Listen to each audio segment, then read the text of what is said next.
की स्टार्टिंग में हम देखते हैं पुष्पा लकड़ी बेचने जापान पहुंच जाता है। वहां पर एक व्यापारी हिरोशी ने उसके लकड़ी बेचने के पैसे नहीं दिए थे, तो वो हिरोशी के आए गुंडे को बहुत मारता है। इसी बीच हिरोशी वहां पहुंचकर पुष्पा को गोली मार देता है, जहां वो गोली से घायल होकर पानी में गिर जाता है। कहानी अब यहाँ से पीछे जाती है। यहाँ ऑफिसर भगत सिंह लाल चंदन की लकड़ी काटने वाला मजदूर बनके उन सभी लोगों को पकड़ लेता है जो पुष्पा के लिए काम करते थे। पुष्पा पुलिस स्टेशन जाके पुलिस वालों को पूरी जिंदगी भर का पैसा देके मजदूरों को छुड़ा लेता है। वो पुलिस ऑफिसर इतने सारे पैसे देखकर इस्तीफा दे देते हैं और भंवर सिंह कुछ नहीं कर पाता। नेक्स्ट सीन में पुष्पा एमएलए सिद्धपा के साथ मिनिस्टर से मिलने जाता है, क्योंकि पुष्पा की पत्नी मंत्री जी के साथ फोटो खिंचा के अपने घर में सजा के रखना चाहती थी। मिनिस्टर यहाँ पुष्पा को 11 आदमी समझकर उसे खरी खोटी सुना देता है। पुष्पा को यह बर्दाश्त नहीं होता और वो मिनिस्टर को एक कुर्सी से हटाने की ठान लेता है।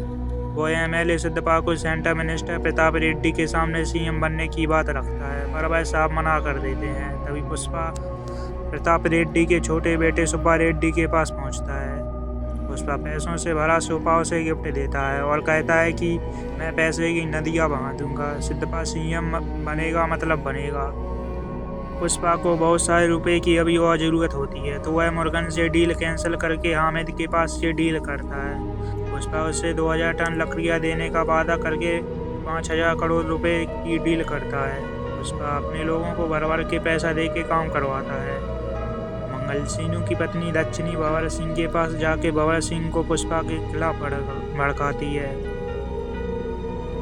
और पुष्पा का करोड़ों के डील वाला प्लान बताती है। भंवर सिंह जाके सिंडिकेट के एक खास आदमी को लकड़ी के साथ पकड़ लेता है, जिसमें करोड़ों का माल था, और भंवर सिंह उस आदमी को मार के उन लकड़ियों को भी जला देता है, जिसके बाद उस आदमी के अंतिम संस्कार में सभी लोग शामिल होते हैं। सिन्हू एमएलए सुदप्पा के सामने कहता है कि ऐसा ही चलता रहा तो एक दिन हमारे सारे आदमी मर जाएंगे। से सुब्बा ढेर सारे पैसे लेकर भंवर सिंह को खरीदने जाता है और भंवर सिंह कहता है कि उसे पैसों से मतलब नहीं, उसे तो बस पुष्पा से सॉरी सुनना है, और वो चाहता है कि पुष्पा उससे माफ़ी मांगे। पुष्पा श्रीवल्ली और टीम के सभी लोगों के समझाने पर भंवर सिंह को सॉरी बोल ही देता है और वहाँ से जाने लगता है। पर खुद की इज्जत का फालूदा फील करके पुष्पा भंवर सिंह की गाड़ी को ठोक के पूल में गिरा देता है और पूल में मूतने लगता है और फिर से भंवर सिंह की बेइज्जती करता है। पुष्पा कहता है कि वो ऐसे घूसखोरों के आगे बिल्कुल नहीं झुकेगा और माफ़ी तो कतई भी नहीं मांगेगा। कहता है कि मेरा माल जाएगा और तुम रोक सको तो रोक लेना। भंवर सिंह हर रास्ते पर नाकाबंदी लगा देता है और वो पुष्पा के सभी ट्रकों को पकड़ लेता है जिनमें लाल चंदन जा रहा होता है। वो खुश हो जाता है। समय बीतने पर उसे पता चलता है कि वो लकड़ी चंदन की नहीं, सेंड्रा की लकड़ी है। सेंड्रा की लकड़ी भी चंदन के जैसी लाल होती है, पर अंदर से पूरी लाल नहीं होती। भंवर सिंह फिर से उल्लू बन जाता है। ट्रकों के पीछे ही पुष्पा ने चंदन की लकड़ियों की बैलगाड़ियाँ बनाई हुई थी और उनको चेक पोस्ट पार करा के बंदरगाह भिजवा देता है। पुष्पा अपने प्लान में कामयाब हो जाता है। अगले सीन में पुष्पा अपने परिवार के साथ यात्रा फेस्टिवल मना रहा था, जहाँ उसे पता चलता है श्रीवल्ली पेट से है। तो वह माँ काली का भेष लेके खूब नाचता है, क्योंकि ऐसा करने से मनोकामनाएं पूरी हो जाती हैं। पुष्पा को बेटी चाहिए थी, बेटा नहीं, क्योंकि जब बेटी की शादी हो तो उसे खानदान का नाम मिले। इसी बीच कुछ लफंगे लोग पुष्पा की भांजी को छेड़ देते हैं, जिन्हें पुष्पा बहुत मारता है। तभी मोहन वहाँ आके पुष्पा को धन्यवाद कहने की वजह उसको ही सुनाता है कि वो उसके खानदान और परिवार से नहीं है, तो वो उसके सामने हीरो ना बने। श्रीवल्ली पुष्पा की बेइज्जती सुनकर मोहन को बहुत सुनाती है कि नहीं चाहिए तुम्हारे खानदान का नाम। पुष्पा के जाने के बाद मोहन उन लफंगों को गंजा करके गधे पर जूतों की माला पहनाकर पूरा शहर घुमाता है। आगे मंगल सिन्हू भंवर सिंह को खबर देता है कि पुष्पा का माल रामेश्वर पहुंच गया है। भंवर सिंह को यह खबर पाते ही भंवर सिंह बंदरगाह पर छापा मार देता है, लेकिन उसे कुछ मिलता नहीं है। वो पानी के अंदर जाकर देखता है चंदन की लकड़ियाँ नावों से बंधकर श्रीलंका की ओर चल देती हैं। उनका पीछा करके भंवर सिंह उन्हें रोकने की कोशिश करता है। तब तक श्रीलंका का बॉर्डर आ जाता है। पुष्पा ने पहले ही सारा जुगाड़ सेट किया हुआ था। भंवर सिंह अपने सामने सबको छोड़ते हुए भी कुछ नहीं कर पाता।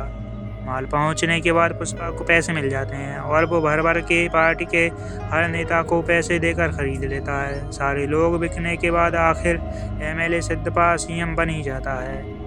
इधर भगत सिंह इतनी नाकामयाबी से परेशान होकर जो लकड़ी उसने पकड़ी थी उसके साथ ही खुद को जलाकर मार लेता है। अगले सीन में पुष्पा की भांजी को वही लफंगे लोग बदला लेने के लिए फिर से किडनैप कर लेते हैं और उसके पिता से करोड़ों रुपए मांगते हैं। मोहन के पास इतने पैसे नहीं होते तो लड़की की माँ पुष्पा को यह सब बताती है। पुष्पा अपनी भांजी से बहुत प्यार करता था तो वह सारे शहर में ढिंढोरा पीट के लाइव टेलीकास्ट करके कहता है कि 1 घंटे में उसे उसकी भांजी मिल जानी चाहिए, नहीं तो वो एक को बहुत ही बुरा मारेगा। सीएम सिद्धपा पुष्पा को फ़ोन करके सच कहता है कि वो लड़का जिसने तुम्हारी भांजी को उठाया है वो central minister CM Pratap Reddy के भाई का बेटा बुग्गा रेड्डी है, उसे जाने दो और बात को आगे मत बढ़ाओ। पुष्पा कहता है कि बाढ़ में गया प्रताप रेड्डी, उसने मेरे परिवार की बच्ची को उठाया है, मैं उसे छोड़ूंगा नहीं।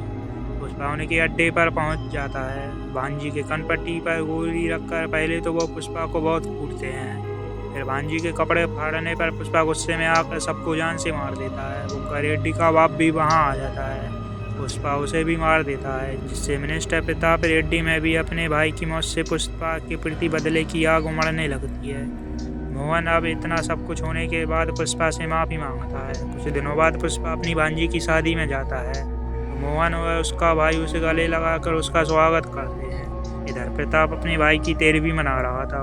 प्रताप किसी के आने का इंतजार कर रहा था, तभी उसके पास से संदेश आता है जो कि एक चिन्ह था। वैसा ही चिन्ह शादी में भी दिखाई पड़ता है। उसके अंदर बम होता है। वहीं दूर खड़ा एक आदमी बम का बटन दबा देता है और एक बहुत बड़ा धमाका होता है। यह बताते हुए कि पुष्पा का 3रा भाग भी आएगा और फिल्म यहीं एंड हो जाएगी।